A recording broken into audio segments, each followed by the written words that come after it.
परमात्मा को पाने तथा उसका वास्तविक लाभ प्राप्त करने के लिए पवित्र बाइबल में प्रमाण है कि प्रभु ने मनुष्य को अपना ही स्वरूप बनाया।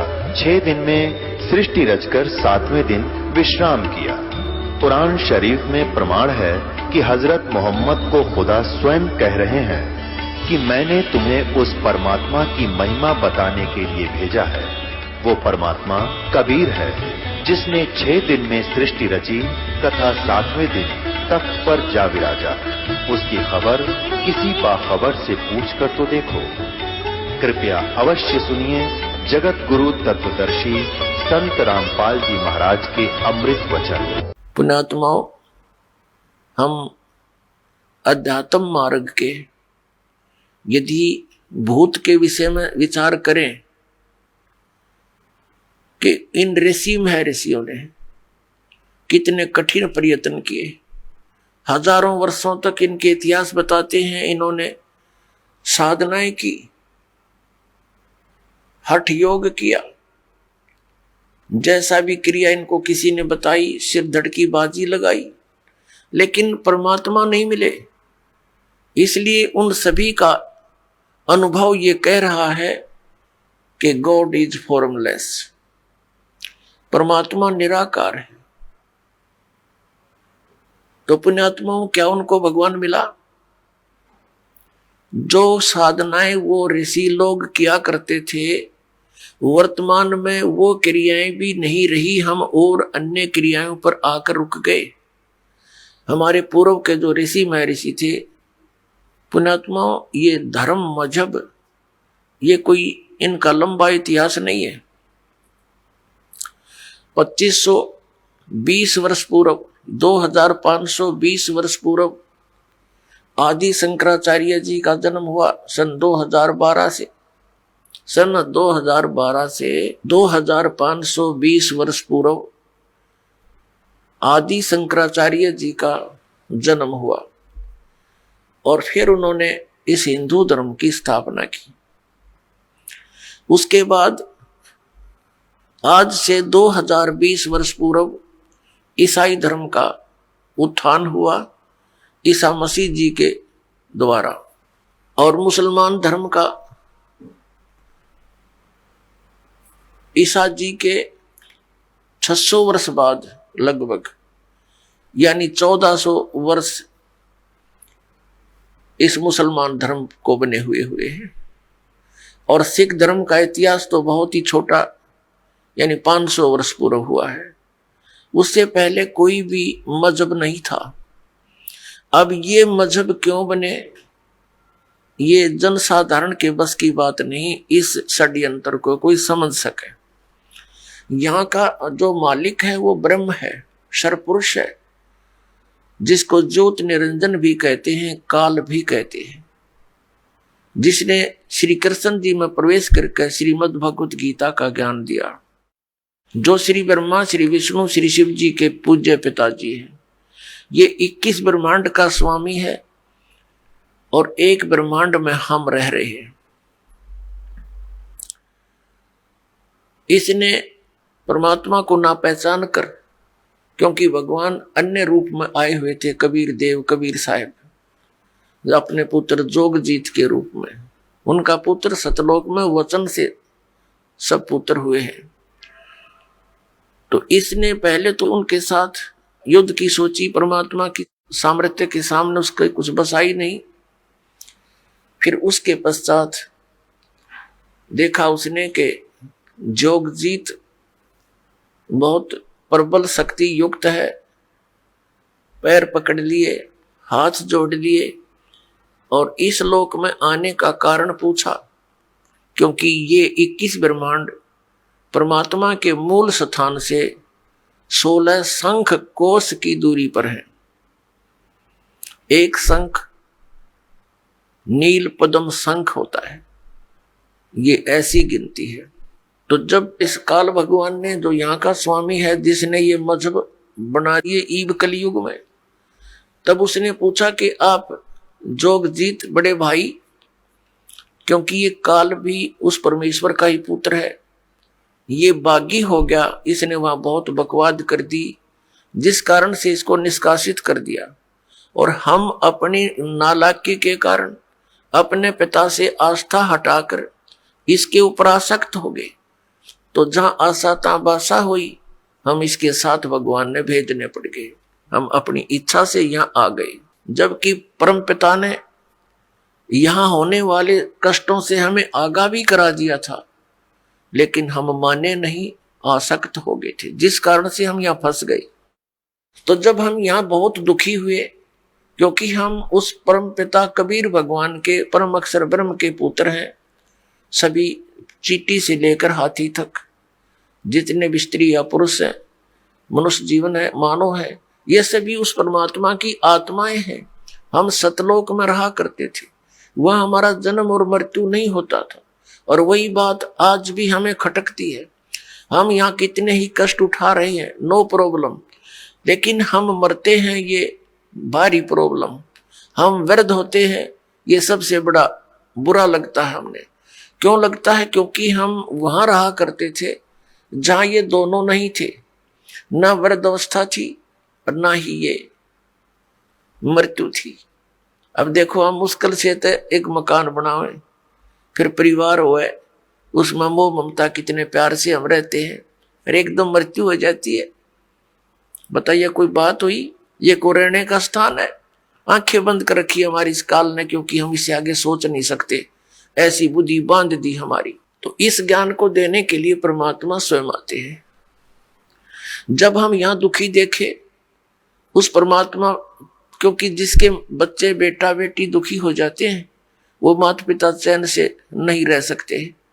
पार ना बसावे वो अलग बात है, लेकिन रो तो सकते ही हैं। तो इसी प्रकार वो पिता हमारे लिए रो रहा है कि ये कहां फंस गए जाकर इस नकली का। ये भगवान है, हाहाकार मचा हुआ है, एक वर्ष वर्षा ना कर परम पिता, या मर जाए सारे तड़प के। तो पुण्यात्माओं, ऐसे लोक में हम रह रहे हैं, और निश्चिंत, क्योंकि हमें पता नहीं कि कोई और स्थान भी है जहां हम जा सकते हैं, और वहां जाने की विधि कौन सी है। तो जब तक हम ये ज्ञान प्राप्त नहीं करेंगे कि कौन भगवान है, कहां से हम आए हैं, या क्यों मर और जन्म रहे हैं, एक सेकंड का कोई किसी को विश्वास नहीं। क्या बिजली गिर जा किसी ऐसे बसे बसाए घर पे, और बाकी के अपने आप को सुरक्षित समझते हैं। तो बाकी जो शेष सुरक्षित समझते हैं, उन्होंने अपना क्या प्रोटेक्शन कर रखा है जो उन्होंने नहीं कर रखा था। तो वो प्रोटेक्शन भी दास बताएगा आपको कि कौन सा प्रोटेक्शन करने से आप पर ये घटनाएं नहीं घटेंगी। लेकिन यहां रह जाना भी मूर्खता ही होगी फिर।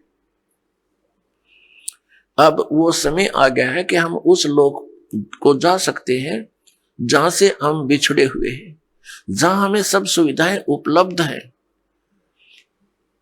और वो लोक है सनातन परम धाम, यानी सतलोक, सचखंड। वहां जाकर के हम सुखी हो सकते हैं। तो जो प्रसंग चला है कि हम अलग अलग बना दिए इस काल ने, ये अब कलयुग में ही क्यों बनाए? पिछला इतिहास देख लो, कोई अलग मजहब था ही नहीं। जब परमात्मा को पता लग गया कि ये घने दुखी हो गए मेरे बच्चे,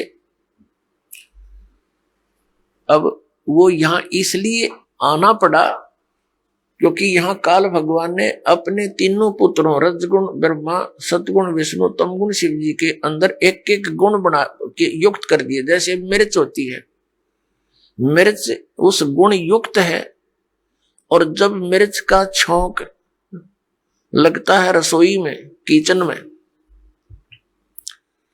तो वहां से उसकी निर्गुण यानी निराकार इफेक्ट दूसरे कक्षों में भी होता है, दूसरे कमरों में बैठे हुए सदस्यों को भी होता है, और छींकें आनी शुरू हो जाती हैं। ना चाहते हुए भी, रोकने से भी नहीं रुकती, वो छींकें अपने आप आनी शुरू हो जाती। इसी प्रकार इस काल भगवान ने अपने तीनों पुत्रों को एक एक गुण युक्त बना दिया। इनकी अलग से राजधानी ऊपर बना रखी है इस ब्रह्मांड में, वहां ये रहते हैं, लेकिन वहां से इनकी जो तरंग है वो हमें यहां आकर प्रभावित रखती है। तो जिस कारण से हम परमात्मा को भूल गए, बच्चा जब तक गर्भ में रहता है वहां इसके ऊपर 3 गुणों का प्रभाव नहीं रहता, और जो ये माँ के शरीर से पेट से बाहर आता है, आते ये तीनों गुण ऑटोमेटिकली प्रभाव कर देते हैं, अचेत हो जाता है। इसको नए सिरे से समझाया जाता है, तू कौन है, ये तेरा पिता कौन है, तेरी माँ कौन है, तेरा भाई कौन है। इस तरह की पढ़ाई पढ़ा के काम चलाओ, इसको तैयार करते हैं। फिर परमेश्वर आते हैं स्वयं उस तत्व ज्ञान को प्रदान करने के लिए और हमें ये बताने के लिए कि तुम यहाँ के वासी नहीं हो, तुम यहाँ काल के भयंकर लोक में रह रहे हो। तो पुण्यात्माओं, ये ज्ञान परमात्मा सतयुग से ही बताना शुरू करते हैं, लेकिन सतयुग त्रेता द्वापर में हम परमात्मा के इस ज्ञान की तरफ ध्यान नहीं देते। कारण क्या है, तो वो कारण बाद में बताएंगे। पहले हम जिस प्रसंग पर चले हैं इसको दोबारा लेते हैं। तो परमात्मा ने देखा कि मेरे बच्चे बहुत बुरी तरह दुखी हो रहे हैं। यहां रजगुण के प्रभाव से हम श्री ब्रह्मा जी रजोगुण के कारण हम संतानों उत्पत्ति करते हैं, विवश हैं, जीव के बस की बात नहीं, चाहे कितनी बात बनावे। इसके आगे खुद शंकर भगवान भी फेल हो गए, जो भगवान की संज्ञा में हम लिया करते थे। ये बाई फोर्स सब क्रियाएं हमसे करवा रहा है। फिर एक दूसरे में मोह ममता, भाई बहन, पति पत्नी में, माता पिता के अंदर, संपत्ति में, ये मोह जो उत्पन्न होता है, ये एक ऐसा अनविजिबल रोप है, ये अदृश्य रस्से बांध रखे हमारे, ये जीव के बसकानी से दूर हो जावे। इसको सतीथी बोलते हैं। और तमोगुण से अपरिचित हो, जरा सी बात पर झगड़ा हो जा, लट्ठम लट्ठा गोली चल जा, ना जाने कितने आदमी मर जा। और ये संहार करने में की सेवा इसको दे ही रखी अपने पुत्र को, काल भगवान ने शिव को, तमोगुण शिव को। तो पुण्यात्माओं, परमात्मा जब वहां आए, उन्होंने देखा कि मेरे बच्चे बहुत बुरा हाल हो रहा है, और ऊपर से इसने क्या बना रखा है कि इसको एक श्राप लगा हुआ है। किसको? ब्रह्म को। इसने सतलोक में एक गलती की थी। इस दुर्गा को, जिसको देवी कहते हैं, आदि माया भी कहते हैं, इसने बदतमीजी की थी इसके साथ, और इसने, दुर्गा ने काल भगवान के पेट में ये चली गई थी सूक्ष्म रूप बना के। इसने इसके साथ बदतमीजी की थी, इसके साथ बलात्कार करने की कुचेष्टा की थी, और बार बार समझाने से भी नहीं माना था। तो अपनी इज्जत की रक्षा के लिए देवी ने इसके पेट में शरण ली थी, और वहां से फिर पुकार की थी। एक लंबी कहानी है, सृष्टि रचना में बताएंगे, लेकिन हम आज का सत्संग उद्देश्य कुछ और है, इसलिए इसको लंबी कथा ना बनाएंगे। तो वहां इसको श्राप लग गया था। परमात्मा ने उस दुर्गा को इसके पेट से निकाला था, और फिर इसने उसको अपनी पत्नी के रूप में स्वीकार किया था। उससे यहाँ ये सब काल की व्यवस्था प्रारंभ हुई। 3 पुत्र उत्पन्न हुए सबसे पहले। इन दोनों के संयोग से, दुर्गा और इस ब्रह्म, काल रूपी ब्रह्म से, रजगुण युक्त ब्रह्मा, सतगुण युक्त विष्णु, तमगुण युक्त शिव। जब हम यहाँ पर दुखी बहुत हो गए, हाहाकार मच गई, इसको एक श्राप लगा हुआ है कि 1 लाख मानव शरीरधारी प्राणियों को नित आहार करेगा, और 1.25 लाख की उत्पत्ति प्रतिदिन करेगा।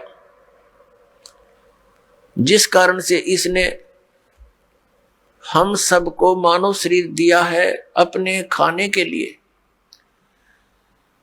हमसे संतानों उत्पत्ति करवाता है बाई फोर्स, और फिर स्वयं खाता है, और इसकी व्यवस्था इसके तीनों पुत्र कर रहे हैं।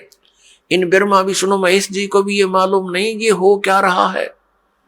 यदि इनको ये विश्वास हो जाए कि तुम्हारे कारण ये सब कुछ ये हो रहा है, तो ये भी सरेंडर कर देंगे, लेकिन इनको विश्वास नहीं हो पा रहा। परमात्मा ने आकर भी इनको समझाने की चेष्टा की थी, पर काल के दबाव से इन्होंने स्वीकार नहीं किया था। इसको मानव शरीर धारी प्राणियों के सूक्ष्म शरीर को तपतशिला पर भून कर खाता है ये उनको, यानी मनुष्य के पूरे जीवन में जो भी ये प्राणी खाता है, पीता है, व्यसन करता है, उसका सूक्ष्म अंश सूक्ष्म शरीर के अंदर लिप्त हो जाता है। फिर वो आसानी से नहीं निकलता वो गंध। उसने एक व्यवस्था बना रखी है, एक तपतशिला बना रखी है, कुकर। उस कुकर में डाल देता है और उनको तब तक उबालता है जब तक उनसे वो गंध ना निकल जा। जीव मरता नहीं, लेकिन वहां जब उबालता है बुरी तरह तड़पते हैं, बुरा हाल कर लेते हैं। और उसने टाइम फिक्स कर रखा, उसके बाद फिर वो अपने आप वहां से खोल देता है कुकर को, यानी उसकी शब्द शक्ति से वो कुकर खुलता और बंद होता, यानी वो प्राणी उड़ जाते हैं आकाश में और उनसे निकले हुए गंध को ये आहार करता है। आप देखते हैं किसी भी समाज यानी धर्म को देखिएगा, मनुष्य का जो आहार है वो कितना उत्तम दे रखा है। यहाँ पर गेहूं है, चावल है, घी है, शक्कर है, बूरा है, दूध है, दही है, काजू, किस्मत, सेब, संतरे, मेवा है, फल है, कितने सुंदर। इन सब को त्याग के मांस खाना प्रारंभ कर देता है। इनको सबको त्याग के ये हुक्का बीड़ी बना लिए ठूठे, इनको पीता है। बताइए क्यों पीता है?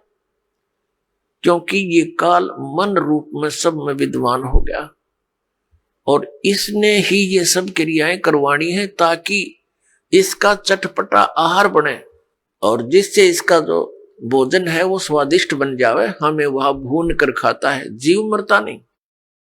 अब यहां आपके मन में एक शंका उत्पन्न होगी कि भाई इसको श्राप दिया किसने?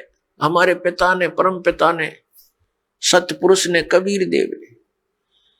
तो फिर यहां भी शंका उत्पन्न होगी क्योंकि अभी तक ये तत्व ज्ञान आपने सुना नहीं। बाकी जो ज्ञान आपने परंपरागत सुने हैं उनमें आपको कोई डाउट रहा नहीं, चाहे वो कैसे भी हो। और ये नया ज्ञान सुनते हैं तो ढेर सारी शंकाएं मन में उत्पन्न हो जाती है, स्वाभाविक है। अब आपके मन में ये आवेगा कि तो फिर भगवान ने इसको श्राप दे ही दिया, वो श्राप ही नहीं देना चाहिए था। पुण्यात्माओं, आप देखते हैं 84 लाख प्रकार की योनियां, कीटाणु, ये जीव जंतु, पशु पक्षी, इसने योनियां बना रखी है। यदि परमात्मा इसको ये श्राप नहीं देता तो ये मानव शरीर नहीं देता आपको,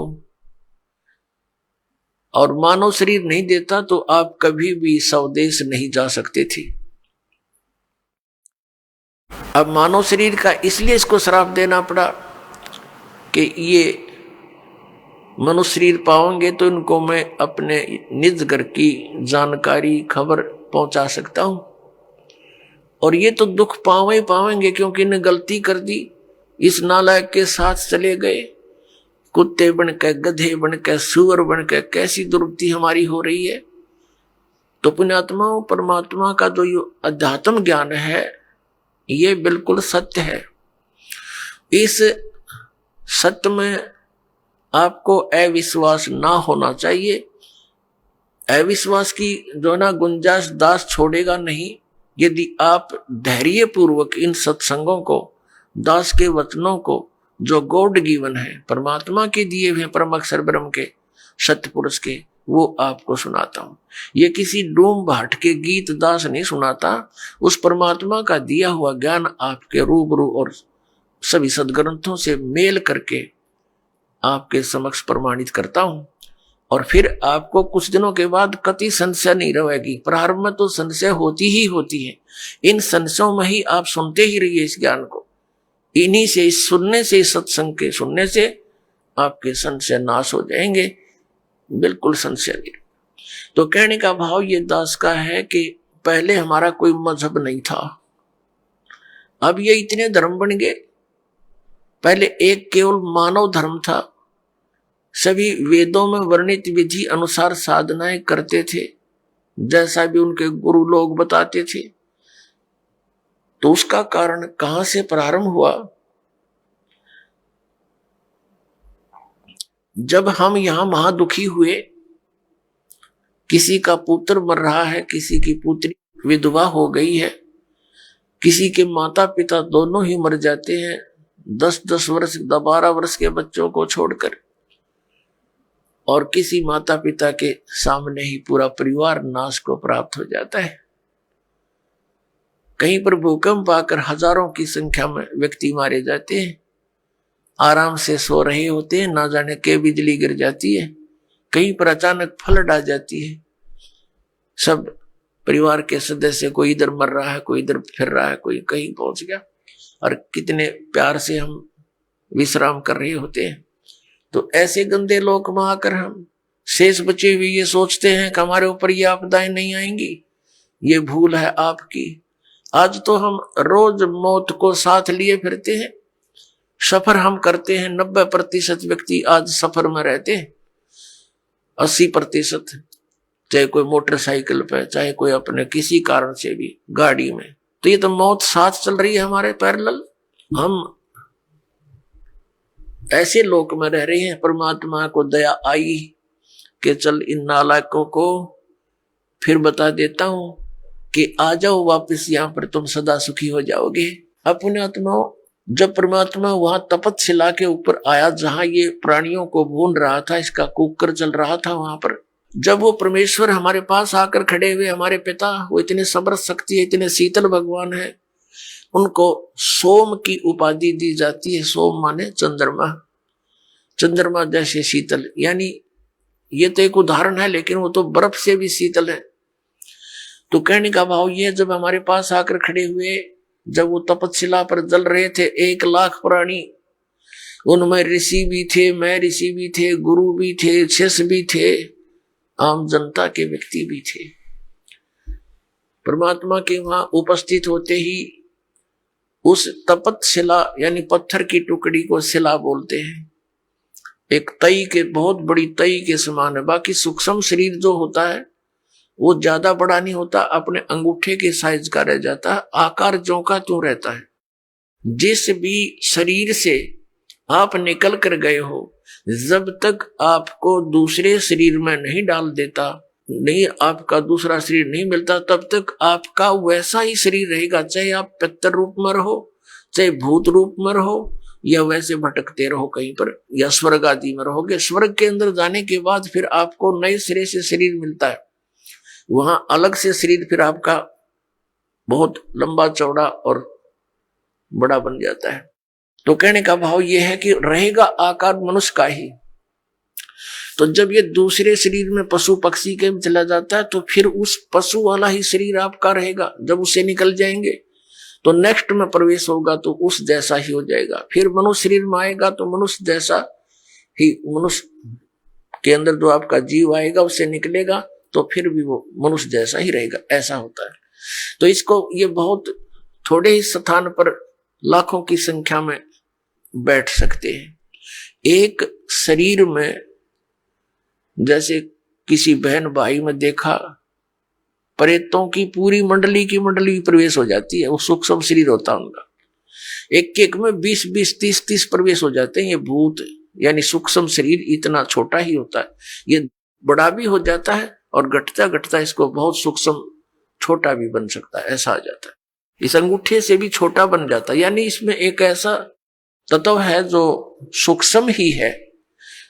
अब उसका क्या आपको प्रमाण दें? जैसे जो भक्त इस दास से उपदेशी हैं, परमपिता की यथार्थ भक्ति कर रहे हैं, उनकी आंखों के सामने कुछ भक्ति के लक्षण दिखाई देते हैं। ऐसे सूक्ष्म हैं वो, तार से दिखाई देंगे, कुछ और भी बहुत सी ऐसे नजर आएंगे। वो इतने सूक्ष्म होते हैं, वो आपके भक्ति के परिणाम है, लक्षण है। आपकी कितनी भक्ति बढ़ गई है वो उसका, वो समझ लो पैमाना है। और वो इतना सूक्ष्म है कि आप जैसे बस में बैठे हो या गाड़ी में बैठे हो अपनी कार में, और शीशा बंद हो, उस ग्लास से देख रहे हो तो शीशे के बाहर भी दिखेगा आपको, यानी शीशे को भी पार कर जाता है। और अंदर देखोगे तो यहाँ निकट से निकट भी बहुत छोटा भी हो जाता है। तो इस टाइप का सूक्ष्म शरीर होता है जो यहाँ की दूरबीन सूक्ष्मदर्शी या फोटो कैमरे में नहीं आ सकता। वो सूक्ष्म ऐसा होता है शरीर। तो पुण्यात्माओं, कई भक्त, कई बहन भाई चिंतित हो जाते हैं। दास बहुत बार समझाने की चेष्टा करता है, ध्यान रखा करो, एक दूसरे को बता भी दिया करो। अगर कोई इस शंका में हो कि मेरी आंखों के सामने पता नहीं क्या दिखता है, डॉक्टर के पास गया, डॉक्टर कहने लगा ऑपरेशन करवा ले, और डॉक्टरों के पास क्या है, ऑपरेशन करवा ले, वह धुंधला दिखे। धुंधला नहीं दिखता, वो हम देखेंगे ऐसे जैसे कोई मच्छर सा घूम रहा है, कोई मक्खी घूम रही है, ऐसे काले काले से, कुछ और तरह के भी। वो तो जैसी जिसकी भक्ति बढ़ती चली जाएगी, वो आपकी भक्ति का पैमाना जैसा अंजन आंजिए चश्मों में दिखंत, जैसी भक्ति करेगा तेरी आंखों के सामने आपको अपनी भक्ति की कमाई दिखने लग जाएगी। ये आपका एक वो होगा, भक्ति का पैमाना होगा। आपका बैंक बैलेंस समझ लो, आप देख रहे हो सामने, तो वो घबरा जाते हैं, हमारे पास भी प्रार्थना करते हैं, जी ऐसा पता नहीं आंखों में क्या हो गया, मुझे तो चिंता बनी हुई है, ऐसे देखते हैं पता नहीं क्या दिखाई देता है, सोचते हैं ना देखूं फिर भी दिख जाता है। फिर उनको समझाते हैं कि ये आपकी भक्ति की कमाई दिखाई दे रही है, ये नहीं है तो आपका माइनस आपकी भक्ति, फिर भक्ति चली नहीं आपकी। इसे आपकी भक्ति संग्रह होगा, वो धन वो दिखाई दे रहा आपको, बाहर है वो अंदर दिखता है, उसका रिफ्लेक्शन बाहर आपको, तो संतुष्ट होते हैं। तो पुण्यात्माओं, ये वो भक्ति है कि आपको आपके समक्ष दिखाई दे रही होती है, तो घबराना नहीं होता। तो प्रसंग ये आता है कि वहां तपतशिला के ऊपर फिर वो उनको भून रहे थे, परमात्मा आकर खड़े हो गए। वो तपतशिला तो ज्यों की तो गर्म है, बहुत ज्यादा उसका जो है टेम्परेचर है, तापमान है, लेकिन परमात्मा के वहां पहुंचते ही वो उसकी जो आंच है, उसकी आंच जो है उन तपतशिला पर पड़े हुए गिरे हुए उन प्राणियों को प्रभावित नहीं कर रही थी। तो जैसे आपके सिर में दर्द होते है तो आपका बोलने भी दिल ना करे, चाहे कितना प्यारा व्यक्ति बैठा हो, और जब वो दर्द ठीक हो जाए, खूब बतलाओ घंटों तक, तो ऐसे उनकी वो पीड़ा खत्म होगी तो सब बैठ गए ऐसे। और देखा, उन्हें सोचा भगवान आ गया, और कहा हे भगवान, उन्हें सोचा तो ये था कि यहाँ भगवान आ गया, और वो आ गया रियल भगवान, रियल गॉड आ गया वहां पर। उसने कहा, सब प्राणियों ने पूछा हे परमात्मा, हम अब यहाँ कौन से कर्म का दंड भोग रहे हैं, क्योंकि यहां हमने विधान का पता है कि जैसे कर्म करेगा वो भोगने पड़ेंगे। यदि पाप करोगे तो पाप भी भोगने पड़ेंगे, पुण्य करोगे तो पुण्य भी प्राप्त होंगे, या जैसा कर्म करोगे वैसा ही मिलेगा। और परम पिता परमात्मा परम अक्षर ब्रह्म सत्य पुरुष कबीर साहब का विधान है कि यदि उनकी सत भक्ति करोगे तो आपके पापों का नाश कर दिया जाएगा। पाप आपको भोगने नहीं पड़ेंगे, लेकिन भविष्य में गलती ना करना, एक कंडीशन भी साथ रखी जाती है। तो वहां जब वो प्राणियों ने पूछा कि हे भगवान, हम कौन से कर्म का दंड भोग रहे हैं, तब परमेश्वर ने कहा कि ये कर्म जिसका तुम यहां दंड भोग रहे हो, ये कर्म तुम्हें इस काल के लोक में नहीं किया, यो किया था सतलोक में, और वहां तुमने ये ऐसी गलती की थी जिस कारण से आप ये दंड भोग रहे हो। परमात्मा ने वहां फिर उनको पूरी तपतशिला पर वो तड़प रहे थे प्राणी, फिर एकदम शांत हुए। उनको परमेश्वर ने पूरी सृष्टि रचना सुनाई और कहा कि तुम सभी सतलोक में रहा करते थे, वहां कोई कष्ट नहीं था, वहां जन्म और मृत्यु नहीं थी, तुम्हारा परिवार था वहां पर, अलग अलग आपके भिन्न भिन्न वहां पर मकान है आपके, वो खाली पड़े हैं। अपने आत्मा यहाँ प्रत्येक व्यक्ति की ये एक नेचर है हमारी मनुष्य की कि हम कोठी बनावे तो बहुत बड़ी बनावे, बहुत बड़ी हो, आगे पार्क भी हो और झूले झाले भी डल रहे हो, यानी सब तरह की सब सुविधाएं, फुहारे छूट रहे हो, झरने बना रखे हो, तालाब बने हो नहाने धोने का, लेकिन ये हमारे से नहीं बन पाते हैं, वो अलग बात है। तो ये सब सुविधाएं आप जी को वहां सतलोक में है, और वहां आपका परिवार था, और पूरा का पूरा बहुत बड़े बड़े मकान आपके वहां पर है, नूर के महल हैं, नूर के बाग हैं, आपके अलग अलग प्रत्येक वहां हंस के परिवार का एक बहुत बड़ा लंबा चौड़ा व्यवस्था है। और वहां सदाबहार बाग बगीचे हैं, वहां पर सब अमृत आहार है, दूध और दही आदि के वहां सरोवर भरे रहते हैं। अपनात्मा वहां कोई भी पदार्थ खराब नहीं होता। जैसे ये गंगा एक दरिया है अपने भारतवर्ष में, इसका जल कभी खराब नहीं होता। और आज तक वैज्ञानिक ये अपने आप में सोचे भगवान है नहीं, ये नहीं बता सके कि ये क्या कारण है। हिमालय से कितनी दरियाएं आ रही हैं, उसके जल को कितने दिन रखो आप खराब नहीं होता। ये एक सैंपल है सतलोक के पदार्थ का। ये सतलोक से आई है ये गंगा, और सतलोक से आई है ये निरंजन काल के लोक में, फिर आई है ब्रह्मांड में, जहां ये काल का एक टॉप, ब्रह्मांड के शिखर में टॉप में इसका अलग से एक गुप्त स्थान है। ये पहले वहां आकर गिरी, वहां इसने इसका बहुत बड़ा सरोवर था, वो 6 महीने में भरा। वहां से फिर आई विष्णु के लोक में, वहां का सरोवर भरा। उसके बाद फिर आई है शिव के लोक में, यहाँ जो इस काल का पुत्र है शिव, उस शिव के लोक का भी एक जटा कुंडली डैम है, एक बहुत बड़ा सरोवर है।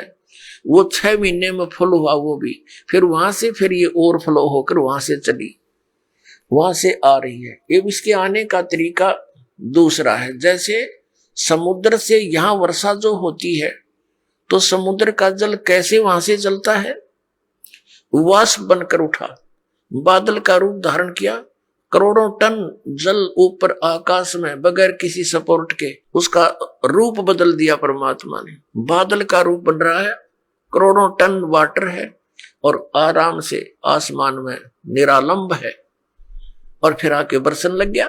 तो ऐसे ही ये वहां से सूक्ष्म रूप से गंगा वहां से शिव के लोक से गिरती है, वाष्प रूप धारण करती है। इसकी वाष्प का एक निर्बाध वे है, वो सीधा आकर के हिमालय के उस स्थान पर आकर बर्फ रूप में बन जाती है, और वहां से मेल्ट होकर के वो कंटिन्यूस नीचे आ रही है। तो ये सैंपल है उस परमात्मा के सतलोक के पदार्थों का। वहां कभी यहां भी खराब ना होती से गंदे लोक में, वहां तो बड़ा स्वच्छ स्थल है। तो परमात्मा ने सारी सृष्टि रचना बताई कि पुत्रों बच्चों, तुमने एक भयंकर भूल करी थी। ये काल भगवान वहां तपस्या कर रहा था, तो तुम उस पर आसक्त हो गए। और वो तपस्या कर रहा था कि मुझे अलग स्थान चाहिए। सत्ययुग तप इसने एक किया, उसके प्रतिफल में परमेश्वर सत्य पुरुष ने, कबीर साहिब जी ने इसको 21 ब्रह्मांड प्रदान कर दिए। तप से राज्य प्राप्त होता है। इसने फिर सत्ययुग तप किया। फिर परमात्मा ने पूछा कि तू क्या चाहता है। इसने कहा जी भगवान मुझे कुछ कंस्ट्रक्शन करने की सामग्री दे दो, मटेरियल दो। ये ब्रह्मांड 21 ब्रह्मांड तो ऐसे हैं जैसे खाली प्लाट पड़े हो। परमात्मा ने इसको 5 तत्व और 3 गुण प्रदान कर दिए कि ले तू अपना खेल ले, खिलौना दे। इसने सोचा कि कंस्ट्रक्शन भी कर लूंगा, मकान बना लिया प्लाट में, फिर मैं अकेला इनमें करूंगा क्या, मेरे साथ कुछ प्राणी भी होने चाहिए। इसने फिर तप शुरू किया। तब इसने क्या मांगा कि भगवान मुझे कुछ जीव दे दो। 64 युग जब तप कर लिया, परमात्मा ने पूछा कि अब क्या चाहता है, जो मांगा तुझे मैंने दे दिया। तब इसने कहा कि परमात्मा कुछ आत्माएं दे दो, मेरा अकेले का दिल नहीं लगता। तब परमेश्वर ने कहा था देखो भाई, तेरे तप के बदले में और कोई प्लाट चाहिए ले ले, लेकिन ये आत्मा मेरी अंश है, नहीं दूंगा, क्योंकि ये सब मेरे ही शरीर से उत्पन्न हुई है, मेरे वचन से उत्पन्न हुई है, मेरे बच्चे हैं। अपने आत्मा जिसका लाग गया वो ये जाने। जैसे इन बहनों से पूछ कर देखो, पिता में भी ममता इतनी नहीं बनती बच्चों में जितनी मां में बनती है। एक बहन को एक बच्चा हुआ, उसके ना हाथ ना पैर ना सिर, एक रसोड़ी सी, और थोड़ी देर तड़फा और खत्म हो गया। उसके लिए भी बुरी तरह रो रही है, टक्कर मार मार के, हाय मेरा बच्चा, हाय मेरा बच्चा। अब इसी प्रकार हम परमात्मा के बॉडी से निकले हैं, उसके वचन से। और पुण्यात्माओं, जो ये लोग कहते हैं, कुछ दिग्भ्रष्ट व्यक्ति आचार्य पद प्राप्त करके, गुरु पद प्राप्त करके, इन्होंने ठेका ले रखा है जनता को गुमराह करने का और शास्त्र विरुद्ध ज्ञान बताने का। ये कहते हैं जीव ही परमात्मा है और अस्तित्व है ही नहीं। अब जैसे ये साथ में उदाहरण भी लेते हैं तुलसीदास कृत रामायण की चौपाइयों का। गोस्वामी तुलसीदास जी ने भी कहा है कि ईश्वर अंश जीव अविनाशी, ईश्वर का अंश है ये जीव, लेकिन ये है अविनाशी। अब अविनाशी की रचना अविनाशी ही होती है, तो परमात्मा का अंश है ये जीव। उसने अपने वचन से सभी आत्माओं को रचा था, तो कितनी ममता उस परमात्मा की आपके अंदर। आप तो समझ नहीं सकते इस बात को, क्योंकि आपने यो ज्ञान कदे सुना है नहीं। यदि सतलोक और सचखंड की महिमा सुनाने वाले ये नकली पंथ थे, ये राधा स्वामी और ये सच्चा सौदा वाले और ये जय गुरुदेव वाले और ये निरंकारी जनोद वाले, ये सारे नकली थे, न कख नहीं पता सतलोक और सचखंड का। ये काल प्रेरणा से काल ने पहले भेज दिए थे कि इतना रोड़े रड़ा दूं उस सतलोक और सचखंड के ज्ञान को कि कोई सच्चाई बताने वाला आवे सतलोक तय, तो इनका पल्ला पड़ा ही नहीं, कुछ भी इनके गले उतरे नहीं। ये सारा सुनियोजित तरीके से इसी समय किया गया इस काल ने। ये दास ये इसका कंसेप्ट क्लियर करना चाहता है कि ये अब ये सारा अड़ंगा के ऊपर अड़ा दिया। कैसे अड़ गया? ये इतने पंथ बन गए और इतने श्रद्धालु उनके चिपक गए, कोई ज्ञान ना ध्यान उनका, क्योंकि ये काल प्रेरणा से और काल के प्रभाव से, मन काल है सबके अंदर और ये काल मन के रिपोर्ट से चलता है, ये मन काल के रिमोट से। और तो ये सब फटाफट वहां भेज दिए, वह धक्के मारे, ये हंगे जावा उड़े और हम यहाँ पलका बिछाए बैठे हैं, सारी सुविधाएं देते हैं, यहाँ नौके ना वहां के दे रहा है, वहां से भर ली जोड़ी तुमने। कोई 20 वर्ष धक्के खा के, कोई 30 वर्ष धक्के खा के नास्तिक होने की कागार पे पहुंच गया मानो। तो परमात्मा ने कहा कि भाई ये मेरी आत्मा है, ये मैं नहीं दे सकता तेरे को किसी कीमत पर भी, ना तेरी किसी जपते ना तपते। फिर मालिक को पता था कि हम उस लोक में रहने योग्य नहीं रहे थे। क्यों नहीं रहे थे? क्योंकि जब ये तपस्या कर रहा था, ये एक पैर पे खड़ा था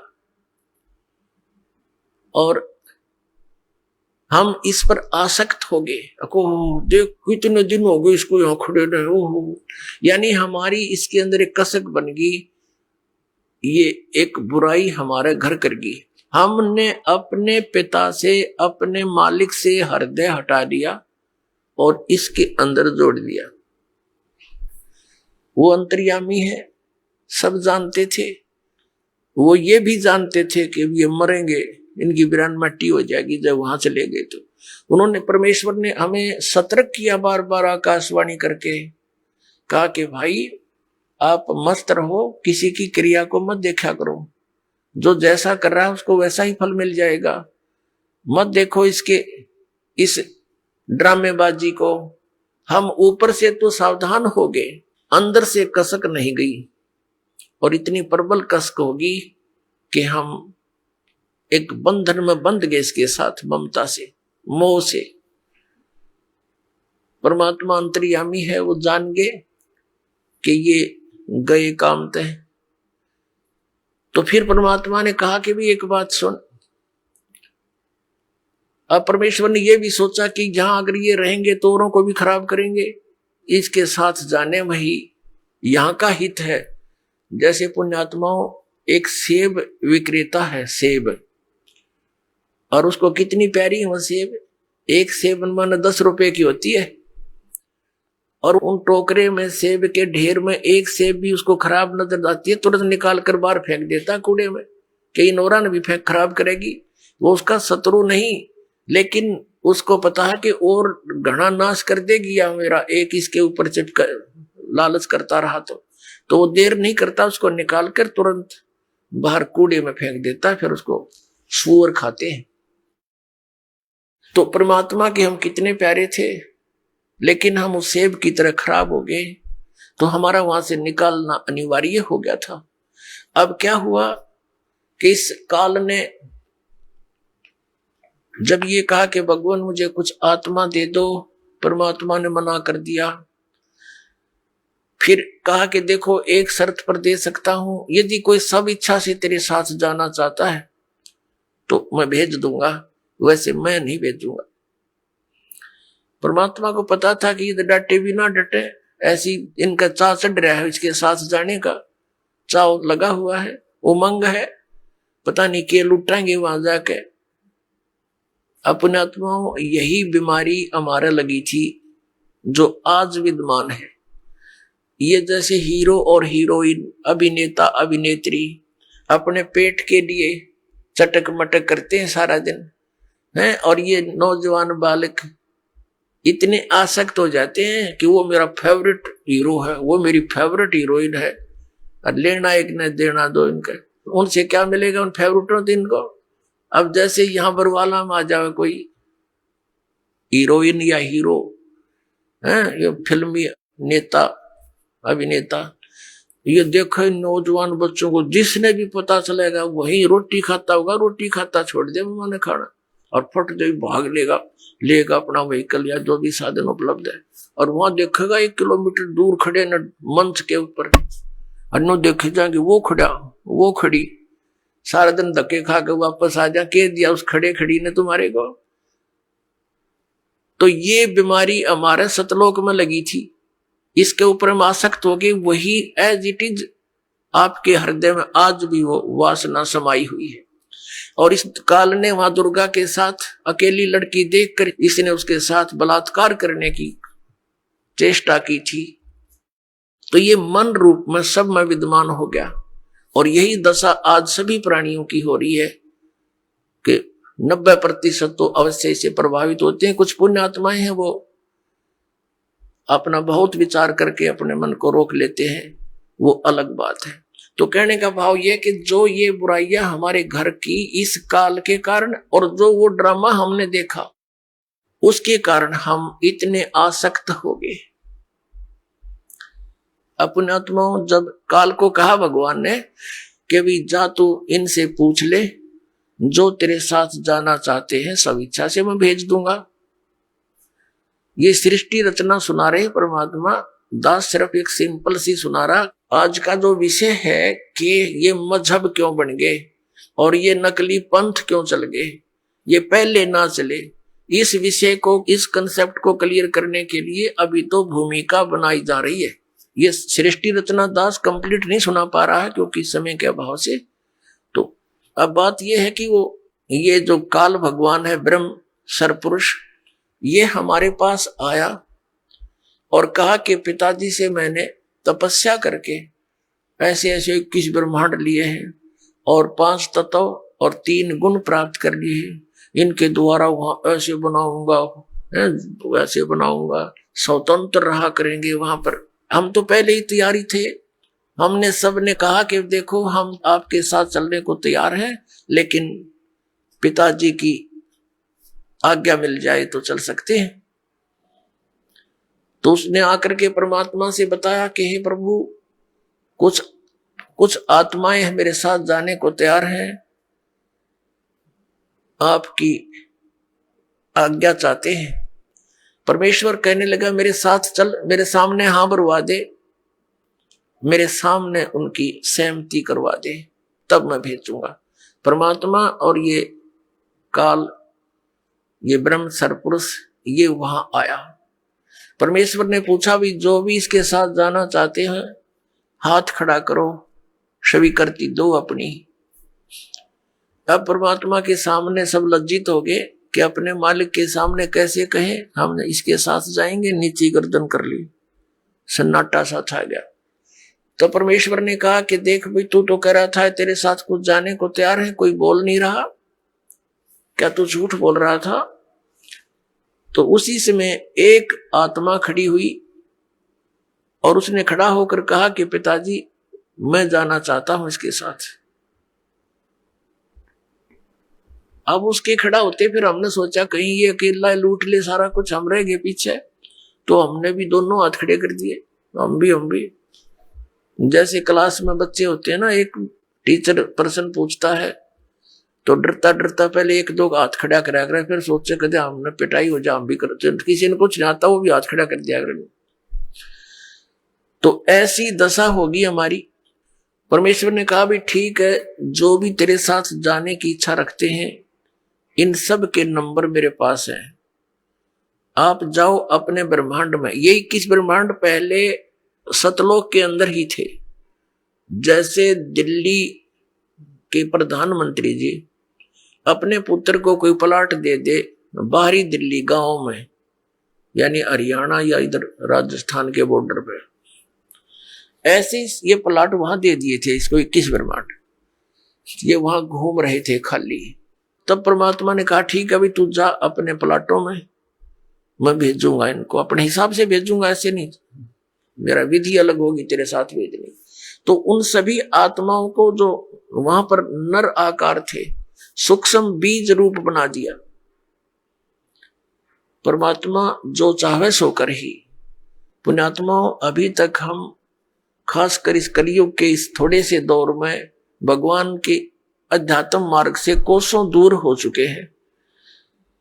यदि कोई भगवान की लीला सुनाता है, हमें अटपटी सी लगती है, हम उसको स्वीकार करने को तैयार नहीं होते। हमारे स्वीकार ना करने से भगवान की महिमा या वो लीलाएं झूठी नहीं हो सकती। जैसे जब हम छोटे छोटे थे उस समय क्या देखा करते थे, ऐसे तगड़े तगड़े बूढ़े बुजुर्ग, और उनके विषय में बताया करते थे ये 5 मन 40 किलो का 1 मन होता है, यानी 200 किलोग्राम वजन को सिर पे रखकर, और लकड़ी की सीढ़ियां, खड़ी सीढ़ियां होती थी, खड़ी लकड़ की, एक तो पौड़ी होती है ऐसे, तो वो खड़ी पौड़ी होती थी, और छत पर मिट्टी डालते होते थे, कच्ची मिट्टी छत देते थे नए मकान। कहते हैं ये 200 किलो वजन को, उसके बड़े बड़े टोकरे होते थे, झाले बोला करते उनको, उसको भरकर इसके सिर पर रख देते थे इनका, और ये ऊपर चढ़ कर और वहां डाल आते थे। अब ये बात और 100 साल के बाद अगर कोई कहेगा ना, उसने मूर्ख बताया करेंगे, हम आंखों देख रखे। क्योंकि और 100 साल में तो देख लो, इब कोई 10-50 किलो वजन ठानी आदमी नहीं रह रहा, और आने वाले 100 साल में तो इतनी प्योद रह जाएगी, और 10-12 किलो ठानिया व्यक्ति नहीं पाओगा, ऐसी स्थिति आ जाएगी इस प्राणी की। इतना घट गया हमारे सतर, प्रदूषण के कारण शरीर की शक्ति लॉस होती जा रही है। और इससे और पीछे जाए तो और तगड़े तगड़े व्यक्ति थे, भीमर की कथा सब सुने तो कोना सिर गले उतरती, और वो सच्ची थी सारी। आइए अब हम उन श्रद्धालुओं के अनुभव जानते हैं जो जगत गुरु तत्वदर्शी संत रामपाल जी महाराज जी से दीक्षा प्राप्त कर चुके हैं तथा उनके द्वारा बताए गए भक्ति मार्ग पर चल रहे हैं। जी नमस्कार। नमस्कार। क्या नाम है आपका? विपिन कुमार। विपिन कुमार जी, कहाँ से आए हैं आप? गांव मिर्जापुर, डिस्ट्रिक्ट यमुनानगर, ब्लॉक सडोरा। संत रामपाल जी महाराज से नाम दीक्षा लेने से पहले आप क्या भक्ति साधनाएं करते थे? मैं पहले जैसे पारंपरिक सभी देवताओं की पूजा करते थे। बाला सुंदरी जो उसको इष्ट माना हुआ था, ये घर वाले बोलते थे कि ये कुल की देवी है, उसको ही घर में इष्ट माना हुआ था। उसकी जोत लगाते थे। नवरात्रों का व्रत रखता था, नवरात्रों में अखंड ज्योति लगाते थे। ऐसे ही शिव जी भगवान को भी इष्ट माना हुआ था, सभी देवताओं की पूजा करते थे। विपिन जी, जैसा कि आपने बताया कि आप हिंदू धर्म में प्रचलित सभी पारंपरिक साधनाएं आप कर रहे थे, व्रत आप कर रहे थे, शिवजी भगवान को आप अपना इष्ट देव मान करके पूजाएं करते थे, तो हम आपसे ये जानना चाहेंगे कि फिर आपने संत रामपाल जी महाराज से नाम दीक्षा क्यों ली? उनकी भक्ति करते करते हम इतने दुखी थे कि घर में कोई सुख शांति नहीं थी, घर में प्रेत बाधा थी, कोई भी काम में लाभ नहीं था, जो भी काम करते थे उसमें नुकसान होता था। हम इतने परेशान हो गए थे, इतने के घर हमारा एक उजड़ने के बराबर था। घर में बीमारियों का तांता लगा हुआ था, एक उठता था, एक मंजे पे, एक बेड पे पड़ जाता था, बीमारी कोई भी ठीक नहीं हो रही थी। विपिन जी, जैसा कि आपने बताया कि आपके परिवार में, आपके घर में काफ़ी सारी समस्याएं थी, भूत प्रेत की बाधाएं आपके घर में थी, तो सर इन समस्याओं का समाधान कैसे हुआ? ये सब परेशानियों का को देखते हुए हम संत रामपाल जी महाराज की शरण में गए, बरवाड़ा आश्रम। वहाँ से हमने नाम दीक्षा ली। जैसे ही संत रामपाल जी महाराज से नाम दीक्षा ली, मेरी जो दोनों किडनियाँ खराब थी वो धीरे धीरे ठीक होना शुरू हो गई। जो दर्द था उनके आशीर्वाद से वो ठीक होना शुरू हो गया। जो दर्द बंद नहीं हो रहा था 4 साल से, किसी भी डॉक्टर के पास इसका इलाज नहीं था। पीजीआई से मुझको जवाब दे दिया था कि तेरा दर्द ऐसे ही चलता रहेगा। संत रामपाल जी महाराज के आशीर्वाद से वो दर्द ठीक हो गया। मेरी दोनों किडनियां जो सिकुड़ चुकी थी वो बिल्कुल ठीक हो गई, बिना किसी दवाई के, बिना किसी ट्रीटमेंट के। संत रामपाल जी महाराज की जो दी हुई भक्ति थी उससे मेरा शरीर बिल्कुल ठीक हो गया, कोई दर्द नहीं, मेरी दोनों किडनियां बिल्कुल ठीक हो गई। मेरी गुड़िया थी बड़े वाली, जो 2009 में उसका जन्म हुआ था, 12 में उसको जो है ना टांग में पेन शुरू हो गया उसके। वो ना खेल पाती थी, ना चल पाती थी, ना लेट पाती थी। जैसे उसको यमुनानगर में आशीर्वाद हॉस्पिटल है, बच्चों का स्पेशलिस्ट है, उससे उसका ट्रीटमेंट करवाया। सारे उसकी रिपोर्टें आई तो वो रिपोर्टें बिल्कुल नॉर्मल आई। तो उसका जो है ना डॉक्टर भी हैरान थे कि जब रिपोर्टें ही नॉर्मल हैं तो इसका दर्द किस कारण से बना हुआ है। उन्होंने दवाई दे दी, ट्रीटमेंट शुरू कर दिया, लेकिन उससे कुछ भी लाभ नहीं हुआ। फिर उसको संत रामपाल जी महाराज से नाम दीक्षा दिलवाई। जैसे ही उसको नाम दीक्षा दिलवाई, उस 2012 से लेकर आज तक उसको कभी भी टांग में दर्द नहीं हुआ। एक और लाभ बताना चाहता हूँ, जैसे कि हमारे प्रेत बाधा थी, हम सब जगह जाके हार चुके थे, सभी बाबाओं के पास, सभी पंडितों के पास, उनसे कोई भी प्रेत बाधा में कोई भी लाभ नहीं हमें मिल रहा था। वो जैसे घर वाली रसोई में खाना बनाती थी तो वो खाना बनाते बनाते ही ऐसे बेहोश होकर गिर जाती थी। हम सोचते थे कि खाना बना रही है, लेकिन वो पड़ी रहती थी। जैसे छोटे भाई को प्रेत बाधा शुरू होना हो गई, उसको जैसे बुखार आ गया, बुखार आने के बाद उसको ट्रीटमेंट के लिए हॉस्पिटल में ले गए। जैसे ही डॉक्टर ने ट्रीटमेंट उसका शुरू किया तो वो ऐसे ही चीखे मारने लग जाता था, डॉक्टर और कुछ से कुछ बोलने लग जाता था। डॉक्टर उनको जवाब देते थे कि इसको घर ले जाओ। जैसे घर लेके आते थे वो ऐसे ही बोलने लगता था कि मैं तुमको बर्बाद कर दूंगा, तुमने ये कर दिया, वो कर दिया। जैसे संत रामपाल जी महाराज की शरण में आए तो उससे जो है ना वो प्रेत बाधा बिल्कुल समाप्त हो गई। सभी पितर हमारे शांत हो गए, अब हमें कोई भी प्रेत बाधा नहीं है। एक और लाभ बताना चाहता हूँ, जैसे 2019 में मेरे को किडनी में पेन हुआ तो मैंने टेस्ट करवाया, उसमें 22 mm की पथरी थी। तो डॉक्टर के पास गए, डॉक्टर बोले कि आपको जो है ना ऑपरेट करना पड़ेगा, इतनी बड़ी पथरी आपकी नहीं निकल सकती दवाई से। तो डॉक्टरों ने हम एडमिट हो गए ऑपरेशन करने के लिए। डॉक्टरों ने ऑपरेशन करना शुरू कर दिया। जैसे ही ऑपरेशन किया वो पथरी डॉक्टरों को नहीं मिली, उन्होंने अपने सीनियर को भी बुला लिया। लगभग ऑपरेशन 4 घंटे चलता रहा। उन्होंने पूरी किडनी को पानी मार मार के साफ कर दिया, लेकिन उनको 4 घंटे तक कोई पथरी नहीं मिली। जो उनका सीनियर था वो भी हैरान रह गया कि पथरी गई कहाँ। और उसके बाद ऑपरेशन हो गया। ऑपरेशन होने के बाद ऑपरेशन में इन्फेक्शन हो गया, मुझे बुखार रहने लगा, मैं चल फिर नहीं पाता था। तो फिर हमने संत रामपाल जी महाराज को प्रार्थना लगवाई। संत रामपाल जी महाराज का आदेश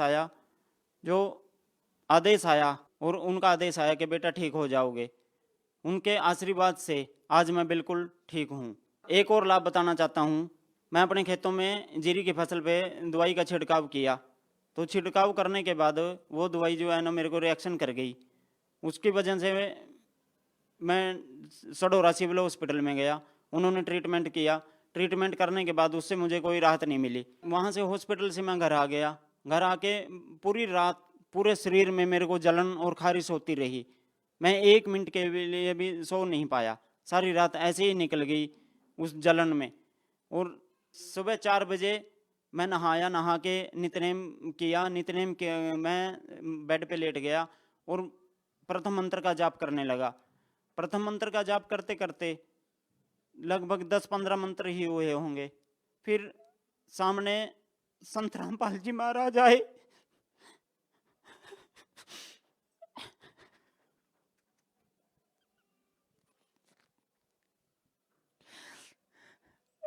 और आशीर्वाद देके चले गए।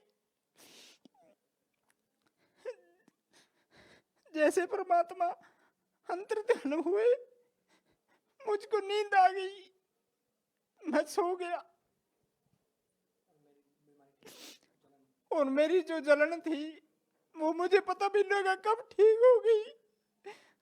संत रामपाल जी महाराज के आशीर्वाद से ही वो खारिश और जलन, जो भी दवाई का रिएक्शन था, वो ठीक हो गया।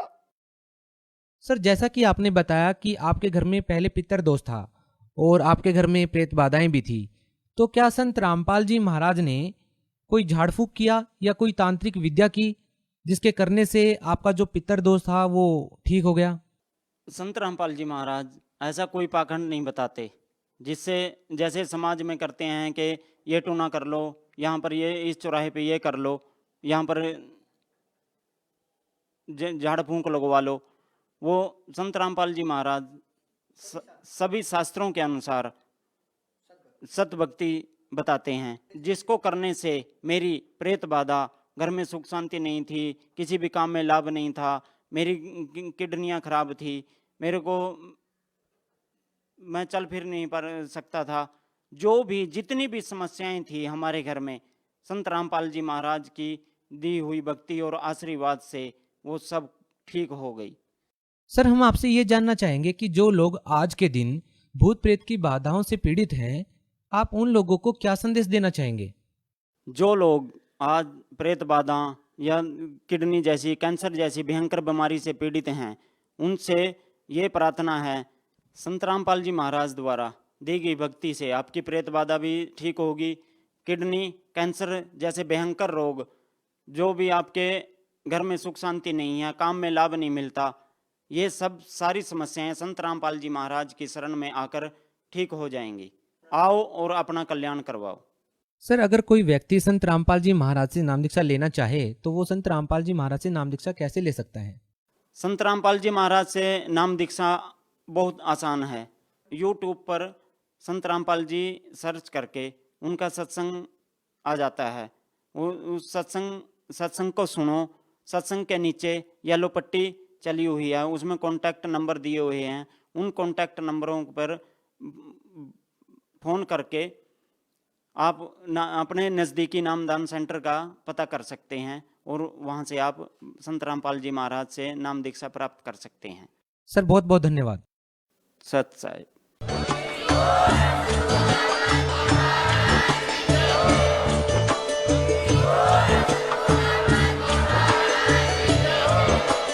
आप सुन रहे थे जगत गुरु तत्वदर्शी संत रामपाल जी महाराज जी के मंगल प्रवचन। अधिक जानकारी के लिए विजिट कीजिए हमारी वेबसाइट www.jagatgururampalji.org। संत रामपाल जी महाराज जी के शुभ आशीर्वाद से पूरे विश्व भर में 500 से भी ज्यादा नाम दीक्षा केंद्र हैं, जिन पर संत रामपाल जी महाराज जी द्वारा ऑनलाइन निशुल्क नाम दीक्षा दी जा रही है। अपने नजदीकी नाम दीक्षा केंद्र का पता करने के लिए संपर्क करें 8222880541।